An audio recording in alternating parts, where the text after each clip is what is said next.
Yo, what is good, YouTube, and welcome back to another JC2K video. In today's video, we're going to spend just a few minutes talking about what y'all see on your screen, which is this week's reward player for Season 7. The Triple Threat offline reward for Season 7 is Dark Matter Trae Young. Are we serious? That is how I want to start this video, to be honest. Before we hop into it and truly discuss, if you haven't already, make sure you hit that subscribe button. Help me push towards the 30,000 subscriber mark on the channel. I upload every single day, tons of consistent daily My Team content. Would really appreciate it if y'all do subscribe. And yeah, appreciate all of the recent support on the channel. Without further ado, let's hop right into it. Let's discuss. So, Trae Young, 100 wins for Trae Young, Dark Matter. The only way that I would recommend playing 100 games of, in my opinion, one of the most boring game modes in the game, personally, is if you are either just a massive offline fan, which I know there are people out there who are that type of person. That's not me. I think that's crazy, but if that's you, I guess. Or if you're a big Trae Young fan. I mean, if you're a Hawks fan and you like Trae Young, that's about the only other reason why I personally would recommend this. If you went to Oklahoma or you're going to Oklahoma or whatever, and you like Trae Young for that reason, like, I don't know. That's about the only reason I would even consider grinding for Trae Young. To be fair, if you haven't played much of this game this season, much of this mode, you can get some decent rewards, I guess. But honestly, the offline rewards just aren't as good as the online rewards anyway, in terms of what you get. The amounts of MT, the tokens, whatever, it's all slightly lower. You do get one deluxe pack on the way to 100 wins, and you can get Dark Matter RJ Barrett, obviously, at 100 wins. But as a whole, the rewards just aren't great. And then you have this Trae Young who he's really mediocre. Like, really, really mediocre. He is not good at all. And you look at this card, he is significantly worse than last season's Triple Threat offline reward. And at the end of the day, that's the thing that I think is the biggest point. Why is this card like significantly worse than Gilbert Arenas was when he came out 6 weeks ago? Like, we shouldn't be progressing backwards. And this card, I mean, I understand he's a decently big name in the NBA.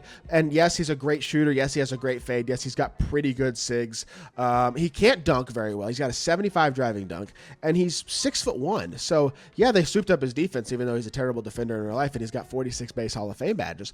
That doesn't mean anything. It just doesn't. It doesn't matter how souped up he is statistically. He can't really dunk the ball at a very high level at all, and he's tiny. Like, it's just not going to get the job done. This card is terrible. I will not be grinding him. I'm sure I will do a gameplay with him at some point, so somebody will get this card and send me a DM saying they have him probably, and let me do a gameplay. And shout out to whoever that person winds up being. I really appreciate them. And I know some people want to grind these cards out because they're still trying to complete collector level. If you're trying to get collector level and you're close to that, I guess that kind of makes sense in terms of a reason why you would consider grinding this card. But otherwise, like, I don't see a viable, realistic reason why a card like this is worth grinding. This is the type of mode reward that we want to avoid, 2K. We want good, consistent mode rewards. Last week's being Jalen Rose, I mean, I promise we don't need we have so many free point cards. It is unbelievable how many free point cards there are. But, like, Jalen Rose is at least 6'8". Now, his release isn't great. They kind of butchered that. But in some ways, he is a pretty good card. This...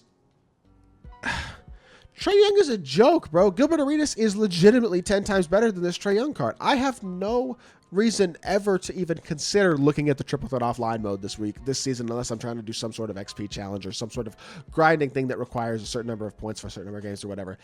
I will not be playing Triple Threat for Triple Threat at all this season, and I think very few people will be playing this mode for the reward this season, and that is exactly what I would think 2K would want to avoid, is I feel like they would want to make these game mode rewards at least semi-enticing. Trae Young is not that. I'm not expecting the mode rewards every week to be the best card in the game, but I'm expecting them to be solid. And, like, this card might as well not even be a free Dark Matter. You might as well have just given us a free pink diamond and called it quits. Like, this is just not helpful for anybody realistically, and it's just lame. Like, we gotta do better, man. So honestly, I know this is a short mini video, but I just wanted to drop a video real quick and just kind of talk about one of the lamer rewards we've gotten in a while.